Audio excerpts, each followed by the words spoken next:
Kita ketemu lagi di ibadah sekolah minggu kita. Pertama-tama kakak mau nanya nih, kalau adik-adik di rumah gimana? Kakak harap adik-adik di rumah sehat-sehat selalu. Karena kakak yakin dan percaya, dan kita semua juga yakin dan percaya bahwasanya lawatan kasih daripada Tuhan Yesus Kristus itu sangat luar biasa untuk kita semua. Benar? Oleh karena itu kita akan memulaikan ibadah kita, tetapi sebelumnya mari kita bersatu di dalam doa. Kakak mengajak adik-adik semua lipat tangan, tutup mata, dan kita bersatu di dalam doa. Bapa kami yang baik, Bapa yang tertata di dalam kerajaan surga, Tuhan Yesus yang baik, Bapa, kembali lagi kami datang ke dalam ibadah sekolah minggu kami ya Bapa. Biarlah kamu tuntun ibadah ini dari awal, pertengahan hingga akhir ya Bapa. Biarlah kami boleh memuji dan memuliakan nama-Mu ya Bapa. Biarlah melalui ibadah online ini kami tetap bisa untuk memuji dan memuliakan nama-Mu ya Tuhan. Bapa, biarlah ibadah ini terjadi sesuai dengan kehendak-Mu, bukan dengan kehendak kami. Dalam nama Tuhan Yesus, kami sudah berdoa. Yang percaya katakan, amin. Ya, mari kita angkat satu lagu pujian. Hari ini harinya Tuhan.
Sekarang kita akan mendengarkan sedikit dan sabda kebenaran firman Tuhan di hari ini. Biarlah sabda kebenaran ini bisa kita dengarkan dengan baik, sehingga kita dapat melakukannya hari lepas hari dalam kehidupan kita. Mau cinta Yesus selamanya. Mau cinta Yesus selamanya. Meskipun badai silih berganti dalam hidupku, tetap cinta Yesus selamanya.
cinta Yesus selamanya.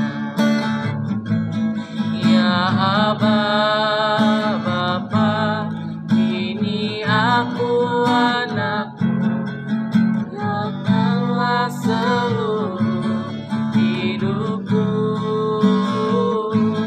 Ya Aba, Bapa, ini aku anakmu, pakailah sesuai dengan rencanamu. Haleluya. Kamu pakai kami Tuhan. Mari adik-adik sembah Dia lebih lagi, sembah Dia, karena Dia Allah yang layak untuk disembah dan dipuji. Karena Engkau yang layak Tuhan. Haleluya. Makasih Tuhan, makasih Tuhan. Haleluya. Kaulah yang layak, hanya Kau yang layak dipuji dan disembah. Haleluya. Terima kasih Tuhan. Haleluya. Pakailah hidup kami untuk kemuliaan nama-Mu.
Adik-adik, mari kita bersatu di dalam doa. Bapak, terima kasih ya Tuhan. Sekarang kami akan mendengarkan sedikit dari sabda kebenaran firman-Mu ya Bapak. Biarlah Kau mau bukakan hati dan pikiran kami ya Bapak. Dan juga Kau mau berikan kami hikmat daripada surga ya Bapak. Biar kami dapat mengerti dan dapat menanamkan sedikit dari sabda kebenaran firman-Mu yang dapat kami dengarkan hari ini ya Bapak. Untuk kami simpan dalam hati dan pikiran kami, dan kami dapat melakukannya hari lepas hari di dalam kehidupan kami ya Bapak. Terima kasih Tuhan, terima kasih Yesus, terima kasih Roh Kudus, Bapa yang hidup, Allah yang kekal. Dengan percaya kita katakan, amin. Shalom adik-adik yang ada di rumah, apa kabar? Semoga semuanya sehat selalu ya. Dan pastinya kembali lagi hari ini kita bakalan dengan firman Tuhan bersama Kak Putri. Nah sebelum kita dengerin firman Tuhan, udah pasti ya aturan pertama apa? Kita harus menjaga sikap ketika kita mendengarkan firman Tuhan, agar kita bisa apa? Fokus dan dapat apa yang Tuhan mau bagi kita. Nah sebelum kita dengerin firman Tuhan, mari kita bersatu dalam doa. Bapak, kami ucap syukur Tuhan untuk penyertaan Tuhan yang begitu luar biasa bagi kami pada hari ini Tuhan. Dan kami bisa beribadah Tuhan, Engkau berkati kami agar kami bisa fokus mendengarkan firman-Mu. Dan segala kuasa jahat Tuhan yang mencoba menghancurkan fokus kami beribadah. Tuhan, kami hancurkan dalam nama Tuhan Yesus. Dan ini kami serahkan waktu kami Tuhan ke dalam tangan-Mu. Engkau berkati kami dalam nama Bapa kami berdoa, haleluya, amin. Nah, hari ini kakak bakalan ceritain salah satu kisah yang diceritakan, salah satu perumpamaan yang diceritakan oleh Tuhan Yesus. Nah, judulnya yaitu orang Samaria yang baik hati. Suatu hari, seorang hakim bertanya kepada Tuhan Yesus seperti ini, "Guru, apa yang harus aku lakukan untuk mendapatkan hidup yang kekal?" Laki-laki yang bertanya itu adalah seorang hakim. Dia bertanya seperti itu untuk mencobai Tuhan Yesus. Nah, Tuhan Yesus bertanya, bagaimana bunyi hukum Allah? Nah, pasti adik-adik semua pada tahu ya apa tuh bunyi hukum Allah. Kasihilah Allah dan sesamamu, kata laki-laki itu. Tetapi siapakah yang bersama aku? Nah, lalu Tuhan Yesus mulai bercerita tentang orang Samaria ini. Untuk menjawab pertanyaan laki-laki itu, Yesus menceritakan tentang seseorang yang sedang dalam perjalanan dari Yerusalem menuju Yeriko. Nah, seseorang itu diserang oleh beberapa pencuri. Para pencuri itu mencuri apapun yang ditemukannya, bahkan baju yang dibawa oleh si pejalan itu dia ambil sama si pencuri itu, sampai orangnya benar-benar udah nggak ada baju, telanjang. Nah, mereka juga memperlakukannya dengan sangat menakutkan. Gimana? Mereka tinggalin aja di jalan, di pinggir jalan sampai hampir mati. Lalu datanglah seorang imam memastikan mungkin dia bisa menolong orang yang terluka itu. Nah, kebetulan banget nih orang itu lewat. Dia cek nih orang yang tadi yang ditinggalkan sama pencuri itu, apakah masih bisa selamat nggak? Nah, tidak. Setelah dia melihat laki-laki itu berdarah, dia melewatinya dan meninggalkannya di pinggir jalan. Nah, orang yang pertama ini dia lewatin aja karena dia lihat orang itu udah berdarah gitu loh. Lalu kemudian datanglah seorang pejalan kaki yang lain datang mendekat. Nah, orang ini adalah orang Lewi yang membantu seorang pendeta di bait Allah. Dia hanya melihat dan melewati laki-laki yang kesakitan itu, kemudian hanya pergi begitu saja tanpa membantu orang itu. Wah, padahal ya orang Lewi ini orang yang bekerja buat pendeta, tapi ternyata dia malah melewati orang tersebut juga. Nah, akhirnya datanglah orang Samaria itu datang. Orang Yahudi sangat membenci orang Samaria, ya nggak?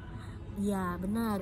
Dulu kalau zaman dulu orang Yahudi itu sangat nggak suka banget sama orang Samaria. Nah, semua orang yang mendengarkan cerita dari Yesus tidak berharap bahwa orang Samaria itu akan menjadi pahlawan. Tetapi itu terjadi. Orang Samaria itu berhenti dan menolong orang yang terluka itu. Nah, orang Samaria itu berlutut dan memasukkan obat dan perban dengan sangat hati-hati ke dalam luka orang tersebut yang tadi yang terluka gara-gara pencuri itu merampas semua apa yang dipunya si pejalan tadi. Nah, kemudian dia menolong orang itu untuk bisa naik ke atas ke keledainya. Di penginapan di pinggir jalan, orang Samaria menjaga orang sakit itu sepanjang malam. Nah, besoknya dia membayar penjaga penginapan untuk merawat orang itu sampai sembuh dan sehat kembali. Cerita berakhir, Yesus bertanya, siapakah sesama orang yang terluka itu? Nah, ahli Taurat itu menjawab, sesamanya adalah seorang Samaria yang sudah menunjukkan ketulusannya. Pergilah dan perbuatlah demikian. Yesus berkata, sesama adalah semua orang yang membutuhkan. Nah, kita dapat menunjukkan kasih dengan cara menolong orang yang sedang membutuhkan. Itulah yang Allah kehendaki. Nah, terkadangnya dalam kehidupan kita sendiri nih, kita pasti akan menemukan orang Samaria yang baik ini, dan bahkan kita juga bisa menjadi orang Samaria yang baik ini bagi orang lain. Tidak memandang siapapun statusnya, apapun ke latar belakangnya, apapun yang misalnya nih aku bakalan nolong orang tuh kalau misalnya dia anak orang kaya, aku bakalan temenan sama dia nih kalau misalnya dia ganteng cantik. Tidak, tapi kita juga harus bisa bergaul, bisa berteman, bisa menolong orang lain walaupun walaupun mereka itu walaupun mereka memiliki kekurangan. Nah, kalau misalnya nih kita harus misalnya nih kita punya teman yang kekurangan seperti apa, mungkin dia terbatas, mungkin dia memiliki hal-hal yang mungkin orang tidak suka gitu loh, tapi kita tidak boleh membatasi diri gitu loh, tidak memusuhi, tidak mengejek, tapi kita tetap bisa menjadi berkat bagi orang lain, karena kita ini adalah anak-anak Tuhan. Kita harus menunjukkan bagaimana Tuhan itu punya kasih dalam hidup kita, dan kasih yang kita terima dari Tuhan Yesus kita harus bagikan ke orang-orang di sekitar kita. Nah, semoga firman Tuhan ini memberkati kita semua ya, dan jadilah berkat bagi orang-orang di sekitar kamu. Jadilah orang Samaria yang baik hati tanpa memperdulikan latar belakangnya, sukunya, apapun dia. Pokoknya kita bisa menjadi penolong bagi orang-orang di sekitar kita. Nah, sampai ketemu minggu depannya. Semoga adik-adik semua bisa terus ibadah terus ya, supaya kita bisa tahu apa yang Tuhan mau sampaikan bagi kita. Dadah. Nah, sebelum kita akhiri ibadah ini, kita doa dulu ya. Mari kita bersatu dalam doa. Bapa, kami ucap syukur Tuhan untuk penyertaan Tuhan bagi kami bisa menyelesaikan ibadah dan mendengarkan firman-Mu. Biarlah Tuhan kami bisa menjadi orang Samaria yang baik hati tanpa memandang siapapun itu, baik orang itu membenci kami Tuhan, tapi kami bisa menjadi berkat bagi orang tersebut. Biarlah Tuhan hari-hari ini Tuhan, di masa-masa saat ini Tuhan, kami terus belajar Tuhan menjadi anak Tuhan yang baik yang lebih baik. Bahkan di keluarga kami Tuhan, kami bisa di keluarga kami sekarang Tuhan, kami bisa menjadi penolong satu sama lain untuk cici, koko, papa, mama Tuhan, dan kami juga bisa taat Tuhan untuk terus menjalankan tanggung jawab kami sebagai anak-anak-Mu ya Bapa. Di dalam nama Tuhan Yesus kami berdoa Bapa, berkati keluarga kami, berkati setiap kami Tuhan yang saat ini sudah mendengarkan firman-Mu. Biarlah Tuhan tangan Tuhan tidak kurang panjang Tuhan untuk membagikan kasih-Mu Tuhan bagi kami. Di dalam nama Tuhan Yesus kami berdoa, haleluya, amin. Yay, see you next week, God bless you.